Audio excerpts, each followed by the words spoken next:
மெய்வெளியின் செய்திகள் ஆதரவு வழங்குவோர் ஆய்ஸ்லாண்ட்ஸ்.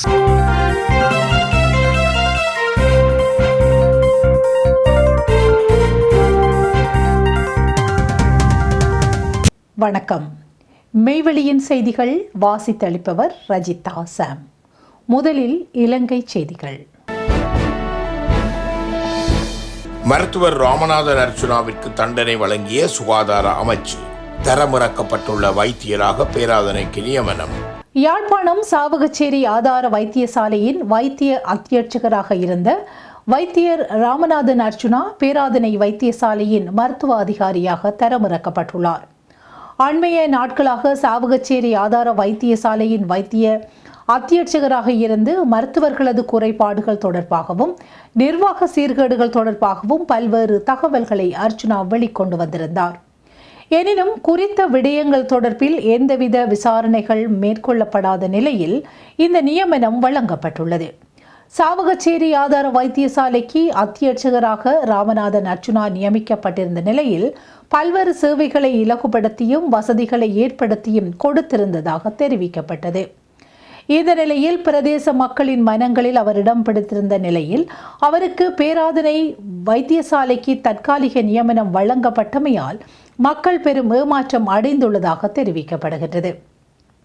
இது தொடரில் வைத்தியர் ராமநாதன் அர்ச்சுனா தனது முகநூலில் பதிவிட்டிருக்கின்றார். சுகாதார அமைச்சு தனது மருத்துவ நிர்வாகத்தை பறித்து பேராதனை போதனா வைத்தியசாலைக்கு வைத்திய அதிகாரியாக தரமிறக்கியுள்ளது. சுகாதார அமைச்சரின் குறைபாடுகளை வெளிப்படையாக விவாதித்த ஒருவருக்கு இது முறையான தண்டனையாக நான் கருதுகிறேன் என தெரிவித்துள்ளார். திணைக்கள விசாரணை இன்னும் முடிவடையவில்லை. இதேவேளை ரத்தம் தோய்ந்த உள்நாட்டு யுத்தம் முடிவடைந்துள்ள நிலையிலும் எமது மக்கள் போராடி வருகின்றனர். சர்வதேச மட்ட அமைப்பின் மனித உரிமை மீறல் விசாரணைக்கு தேவையான அதே கடிதத்தில் கலாநிதி லால் பனாபிட்டிய கையொப்பமிட்டுள்ளார்.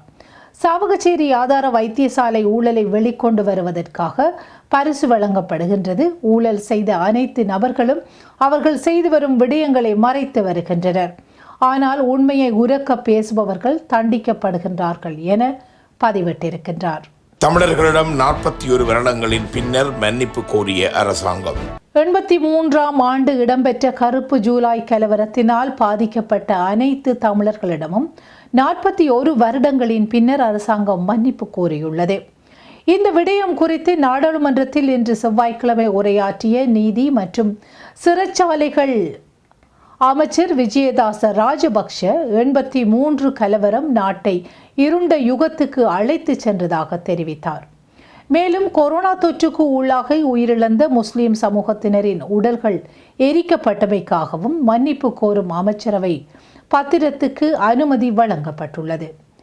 நாம் அப்போது ஆட்சி செய்த அரசாங்கத்தில் அங்கம் வகிக்காவிட்டாலும் நாம் அம்மக்களிடம் மன்னிப்பு கோர வேண்டும். அதேபோன்று 41 வருடங்களுக்கு முன்னர் இந்நாட்டை கருப்பு யுத்தத்திற்கு அழைத்து சென்ற 83 கலவரம் நடைபெற்றது. இதனால் நாட்டில் உள்ள தமிழ் மக்கள் பெரிதும் பாதிக்கப்பட்டார்கள். அப்போதைய காலகட்டத்தில் நாம் அரசியலில் இல்லாவிட்டாலும் கூட பாதிக்கப்பட்ட ஒவ்வொரு தமிழர்களிடமும் மன்னிப்பு கோர நாம் இவ்வேளையில் கடமைப்பட்டுள்ளோம். இதனால் தான் இந்த வேளையில் நாம் தமிழர்களிடம் மன்னிப்பு கேட்டுக்கொள்கின்றோம் என அமைச்சர் விஜயதாச ராஜபக்ஷ தெரிவித்துள்ளார். மொட்டு கட்சிக்குள் 90 நாடாளுமன்ற உறுப்பினர்கள் ரணிலுக்கு ஆதரவாக தீர்மானம். ஸ்ரீலங்கா பொதுஜன பெரமுனவிற்கும் ஜனாதிபதி ரணில் விக்ரமசிங்கவுக்கும் இடையில் ஜனாதிபதி வேட்புமனு தொடர்பில் சர்ச்சைக்குரிய நிலைமை ஏற்பட்டுள்ளதாகவும் பொதுஜன பெரமுனவின் 145 நாடாளுமன்ற உறுப்பினர்களில் சுமார் 90 நாடாளுமன்ற உறுப்பினர்கள் ஜனாதிபதிக்கு ஆதரவாக செயற்படுவதற்கு தீர்மானித்துள்ளதாக தெரிவிக்கப்படுகின்றது. இதன் அடிப்படையில் தற்போது ஸ்ரீலங்கா பொதுஜன பெரமுன உள்ளிட்ட அரசாங்கத்தில் இணைந்துள்ள சுமார் 120 நாடாளுமன்ற உறுப்பினர்கள் ஜனாதிபதிக்கு ஆதரவளிக்க தீர்மானித்துள்ளதாகவும் ஏனையோரில் மிக குறைந்தவரை மஹிந்த ராஜபக்ஷ அணியுடன் இணைந்து செயற்படுவதாகவும் தெரிவிக்கப்பட்டுள்ளது. ஸ்ரீலங்கா பொதுஜன பெரமுனவிற்கு எதிர்காலத்தில் ஆளுமை மிக்க தலைவர் ஒருவர் இல்லை என்ற நிலைப்பாட்டை இவர்கள் கொண்டுள்ளதும், மஹிந்த ராஜபக்ஷ தற்போது சில உடல் உபாதைகளினால் அவதிப்பட்டு வருவதும், நாடு ஏற்றுக்கொள்ளும் ஜனாதிபதி வேட்பாளரை தெரிவு செய்ய பொதுஜன பெரமுனவால் முடியாததும் இவற்றில் தாக்கம் செலுத்தியுள்ளதாக தெரிவிக்கப்படுகின்றது. இதனால் அடுத்த ஜனாதிபதி தேர்தலில் வெற்றி பெறக்கூடிய ஒருவரையோ அல்லது நாடு ஏற்றுக்கொள்ளும் ஒருவரையோ முன்னிறுத்த வேண்டும் என பொதுஜன பெரமுனவின் தலைமைக்கு கடும் அழுத்தம் வழங்கப்பட்டுள்ளது. அவ்வாறு செயற்படாவிட்டால் பொதுஜன பெரமுனவை ஒரு சிலரை தவிர பலர் கைவிட்டு செல்லும் நிலை உருவாகும் எனவும் தெரிவிக்கப்பட்டுள்ளது. தற்போது பொதுஜன பெரமுனவின் தலைமையகத்தில் இடம்பெறும் ஊடக சந்திப்புகளில் பங்கேற்கும் நாடாளுமன்ற உறுப்பினர்களின் எண்ணிக்கை மிகவும் குறைவாக உள்ளதாகவும் 2-3 நாட்களுக்கு ஒருமுறை அங்கு நடைபெறும் ஊடக சந்திப்புகளில் ஒரு சிலரை கொண்ட ஒரு சிறிய குழு மட்டுமே கலந்து கொள்வதாகவும் சுட்டிக்காட்டப்பட்டுள்ளது. எனினும் ஜனாதிபதி ஊடக மையத்தில் இடம்பெறும் ஊடக சந்திப்புகளில் ஸ்ரீலங்கா பொதுஜன பெரமுனவைச் சேர்ந்த அமைச்சர்கள் பலரும் கலந்து கொள்வதாகவும் விஜயராமாவில் உள்ள மஹிந்த ராஜபக்ஷவின் உத்தியோகபூர்வ இல்லத்தில் சந்திப்புக்கு வரும் பொதுஜன பெரமுன உறுப்பினர்களின் எண்ணிக்கையும் பெருமளவில் குறைந்து மட்டுப்படுத்தப்பட்டுள்ளதாகவும் தெரிவிக்கப்படுகின்றது.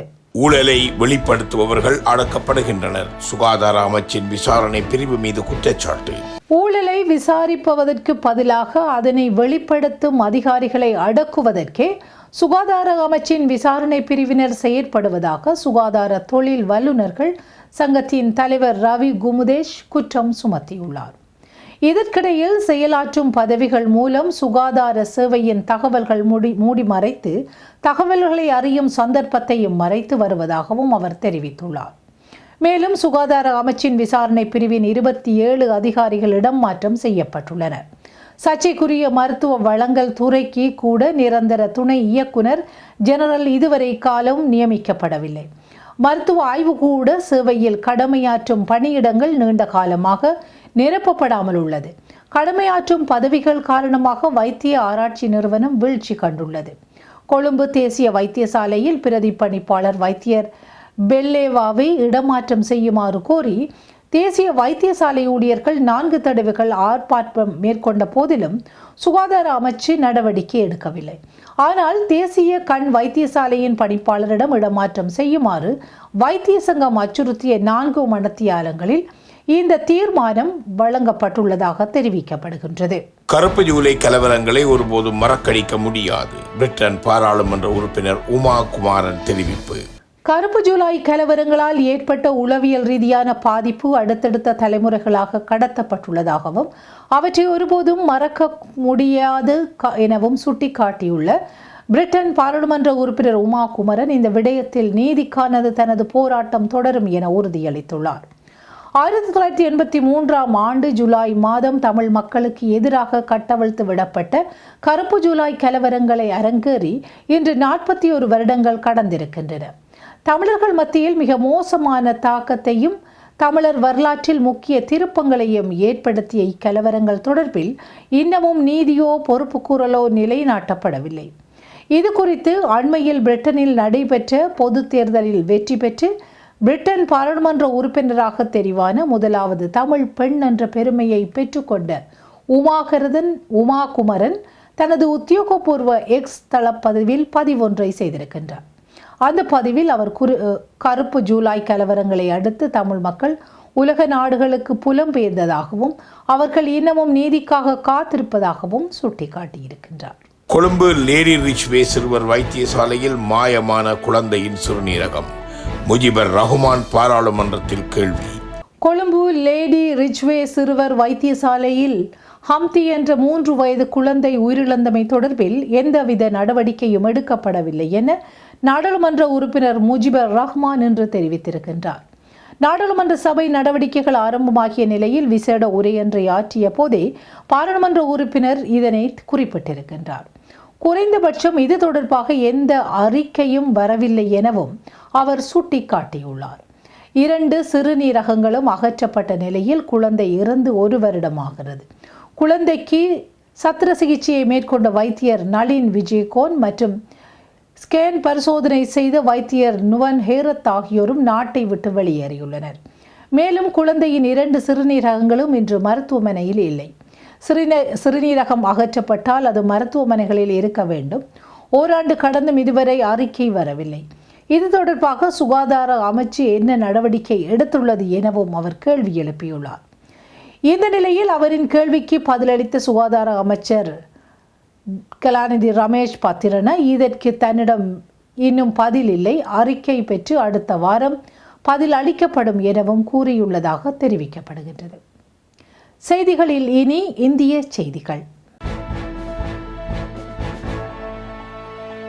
40 ஆண்டுகளை கடந்தும் சிங்கள இனவெறி ஆதிக்கத்திலிருந்து தமிழ் மக்கள் விடுபடவில்லை, சீமான் தெரிவிப்பு.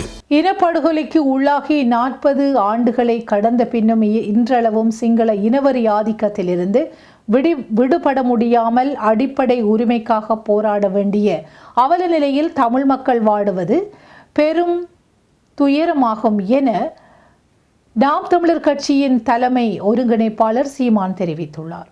மேலும் 1983ஆம் ஆண்டு இலங்கை இனவாத அரசின் ஆதரவுடன் சிங்கள இனவெறியர்கள் தமிழர்களின் வீடுகளையும் கடைகளையும் எரித்து உடைமைகளை கொள்ளையடித்து வீதிகள் தோறும் குருதியில் நனைய வீடுகள் தோறும் பிணங்கள் வீழ திட்டமிட்டு பல்லாயிரக்கணக்கான அப்பாவி தமிழ் மக்களை கொன்றொழித்த கருப்பு ஜூலை இனப்படுகொலை இன்றைய நாளாகும். ஈழத்தாயகத்தில் தமிழர்கள் இனப்படுகொலைக்கு உள்ளாகி 40 ஆண்டுகளை கடந்த பின்னும் இன்றளவும் சிங்கள இனவெறி ஆதிக்கத்திலிருந்து விடுபட முடியாமல் அடிப்படை உரிமைக்காக போராட வேண்டிய அவல நிலையில் தமிழ் மக்கள் வாடுவது வரலாற்று பெருந்துயரமாகும்.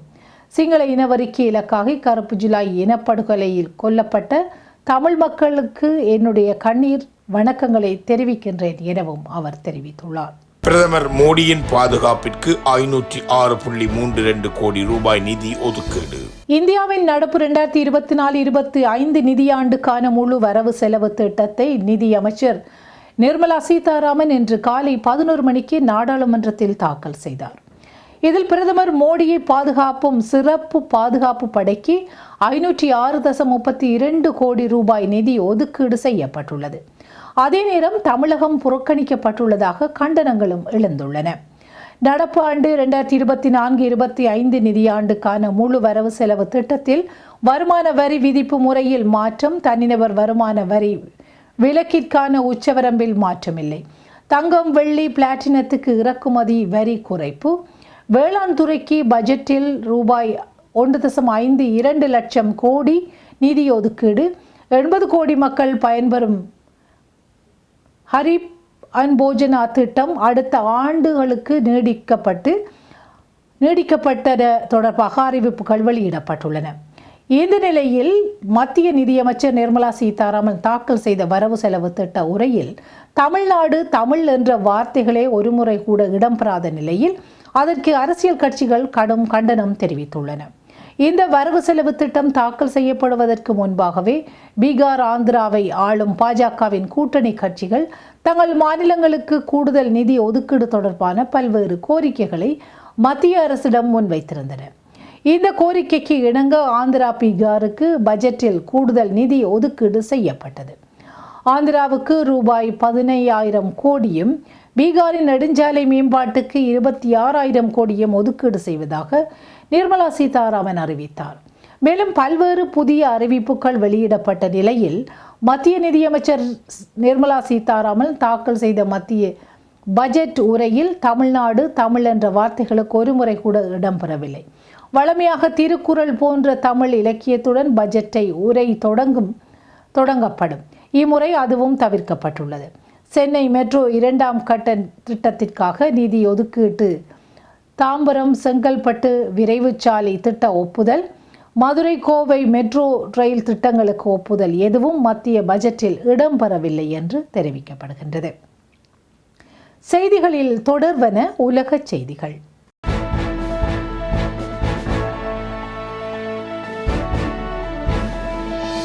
பிரித்தானியா கொவன்ட்ரியில் வீட்டில் வளர்க்கப்பட்ட நாய் தாக்கி 30 வயது பெண் ஒருவர் உயிரிழந்துள்ளார். பிரித்தானியாவில் உள்ள கொவன்ட்ரி பகுதியில் வீட்டில் வளர்க்கப்பட்ட நாய் தாக்கி பெண் ஒருவர் உயிரிழந்திருக்கின்றார். வெக்ஸ்ஃபோர்ட் ரோட்டில் இருக்கும் கட்டிடத்தில் அந்த சம்பவம் நடந்துள்ளது. அதில் வேறு யாருக்கும் காயம் ஏற்படவில்லை. கட்டிடத்திற்குள் அந்த பெண் கவலைக்கிடமான நிலையில் காணப்பட்டார். போலீஸ் அதிகாரிகளின் உதவியோடு அவர் விரைந்து வெளியே கொண்டு வரப்பட்டார். அவருக்கு உயிர் காப்பு சிகிச்சை வழங்கப்பட்டும் பயனில்லாமல் சென்றுள்ளது. பெண் 30 வயது மதிக்கத்தக்கவர் என தெரிய வந்துள்ளது. இந்த நிலையில் நாயை அதிகாரிகள் கைப்பற்றினர். பெண்ணின் மரணம் குறித்து தொடர்ச்சியாக விசாரணைகள் இடம்பெற்று வருவதாகவும் தெரிவிக்கப்படுகின்றது. கனடா இந்து கோயில் வளாகத்தில் ஆட்சேபகரமான வாசகம், விஸ்வ இந்து பரிஷத் கண்டனம். கனடாவின் எட்மண்டன் நகரில் அமைந்துள்ள இந்து ஆலய வளாகத்தின் அறிவிப்பு பலகை சேதப்படுத்தப்பட்டுள்ளது என்றும் அதில் இந்தியாவிற்கு எதிரான வாசகங்கள் எழுதப்பட்டிருப்பதற்கு விஸ்வ இந்து பரிஷத் கனடா பிரிவு கடும் கண்டனத்தை தெரிவித்திருக்கின்றது. இது தொடர்பாக விஸ்வ இந்து பரிஷத்தின் கனடா பிரிவு எக்ஸ் தளத்தில் பதிவிட்டிருக்கின்றது. எட்மண்டன் நகரில் உள்ள BAPS சுவாமி நாராயணன் கோவிலில் இந்த செயல் நடைபெற்று வருகின்றது. இதில் முரணான வாசகங்கள் சிலவும் கோவிலின் சுவற்றில் எழுதப்பட்டுள்ளன. இந்த நாசவேலையை VHP கனடா கடுமையாக கண்டிக்கின்றது. நாட்டில் அமைதியை விரும்பும் இந்த சமூகத்திற்கு எதிராக வெறுப்பை தூண்டும் வகையிலான இந்த பிரிவினைவாத செயலுக்கு எதிராக தேவையான நடவடிக்கைகளை எடுக்குமாறு அரசை கேட்டுக்கொள்கின்றோம் என அதில் தெரிவிக்கப்பட்டிருக்கின்றது. இதனிடையே கனடாவில் உள்ள இந்து ஆலயங்கள் மீது காலிஸ்தான் பிரிவினைவாதிகள் தாக்குதல் நடத்துவது தொடர்ந்து நடைபெற்று வருகின்றது என்பதும் அதன் தொடர்ச்சியாகவே தான் எட்மண்டன் சுவாமி நாராயணன் ஆலய வளாகத்தில் ஆட்சேபகரமான வாசகங்களை எழுதி சேதப்படுத்தியிருக்கிறது அவர்களாக இருக்கலாம் என்ற ஐயம் எழுந்திருக்கின்றது. இங்குள்ள சீக்கியர்களில் ஒரு பிரிவினர் இந்தியாவிற்கு எதிராகவும் இந்து மதத்திற்கு எதிராகவும் செயற்பட்டு வருகின்றார்கள் என்றும் இதன் போது தெரிவிக்கப்படுகின்றது. இத்துடன் மெய்வெளியின் செய்திகள் நிறைவு பெற்றன. தொடர்ந்தும் நமது மேலதிக செய்திகளை பார்வையிட www.மெய்வெளி.com எனும் இணையதளத்தை பார்வையிடுங்கள். தொடர்ந்தும் நமது நிகழ்ச்சிகளோடு இணைந்து கொள்ள மெய்வெளி ஆப்பை தரைவிறக்கம் செய்து கொள்ளுங்கள். வணக்கம்.